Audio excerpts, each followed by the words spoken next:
we can't ignore the fact that online search has gone through the roof in the last 12 months.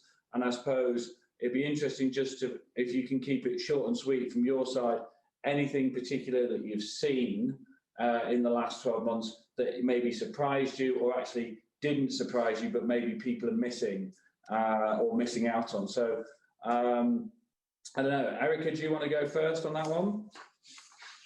Sure, I'll go first. As you said, John, like I don't want to go on a tangent on this.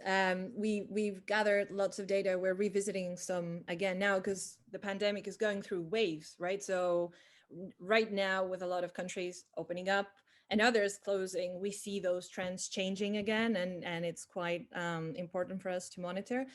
One thing I would say that probably we haven't already showed in the slides you shared earlier is how impressive it is to see the spike around specific industries. And I want to highlight cryptocurrency, which I was surprised because I have nothing to do with cryptocurrency, so that obviously would draw my attention to it. But we've seen not just brand search, around Bitcoin, for example, but also long tail searches around it.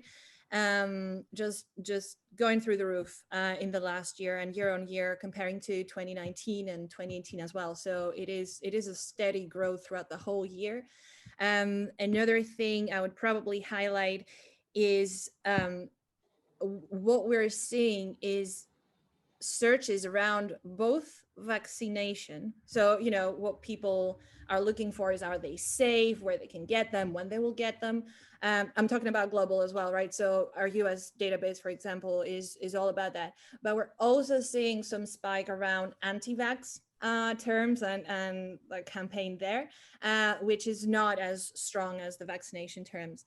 And the last thing I would say is that throughout this whole period, so over a year now, what we're seeing is how important local search is becoming, because obviously people are constantly having to deal with different different measures being taken around what's open, what's not open, when you can go somewhere. And we've seen the benefits of the businesses who update Google My Business, and they keep all the details on their website up to date versus those who don't. So that's as far as I'll go. I will not talk about conversion rates on websites. Yeah. A whole different webinar. But yeah, that's all on my side. And Shahid, I know when we were talking before, you've seen a lot of change in search behaviour, because for those, Shahid's actually based now over in Germany. So absolutely, yeah. So based in Berlin, some of the clients and customers that I'm working with, some of them have bricks and mortar stores across Germany, or in fact across Europe. What we're seeing in Europe, specifically here in Berlin, is because of the controlled opening and a lot of the changing of conditions and requirements, I'm seeing a lot of surge in traffic in the last month since Angela Merkel decided to kind of open up Germany a little. But kind of what this is doing for me is this is kind of throwing out a lot of my forecast numbers. So often I'm having to project and look at year-on-year growth for the customers. And we're having to normalize some of the noise that we're seeing from some of the surges that we see in searches online. And some of the searches we see, for example, in March was with regards to booking appointments. So in order to shop in Germany, you need to book an appointment and then you're allowed to go into the store. So a lot of traffic we're seeing kind of shift into different areas. And as Erika mentioned, yeah, conversion rates is a completely another topic, but yeah, a lot going on in terms of conversion rates as well. Well, maybe we can get on to conversion rate a little bit later on. And Thomas, anything to add around the pandemic before we sort of get into the real topic of should we in-house or should we agency? Yeah, I think from our perspective, because we have clients from very different industries, in general, what we've seen is traffic increase in general organic search. And as Erika also mentioned, it already, we have it on a chart that we've seen growth in desktop.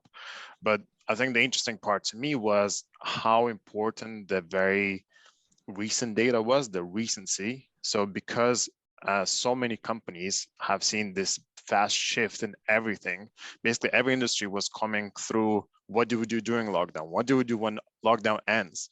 How much traffic should increase? How much should it decrease during that time? The value of context and competitive intelligence data grown so much. And we've seen so many requests from consulting companies, from agencies, from our own clients and brands that need that data more than ever. And that's what we've seen the most, is actually trying to get understanding what is happening and how they should measure. So as Shahid said, you cannot understand how much traffic you should be getting if you don't know what's going on in your industry or how much the overall is growing. So the context means everything right now, and recent and relevant data is very, very important. Well, we work with a bicycle retailer, and they've seen phenomenal growth in traffic. And they're really pleased with their overall performance and results. But I'm like, well, how does that compare to the wider market, right? So as a percentage growth of the total pie, and I suppose that's the interesting question, isn't it? Which I suppose is what you're saying is everybody up? And as a percentage, are we ahead of them, or are we actually behind them, or are we down? And actually, we've missed opportunity. And I think that's the bit people don't know. And this is why, too, a lot of senior people will start reporting on market share a lot more. It's not just growth in traffic, is your market share for your traffic becomes a lot more important. Yeah. You're teeing me up for our next session, which is all about, do senior people actually know the right questions to ask? So, which is going to be our next session, I think on the 19th of May.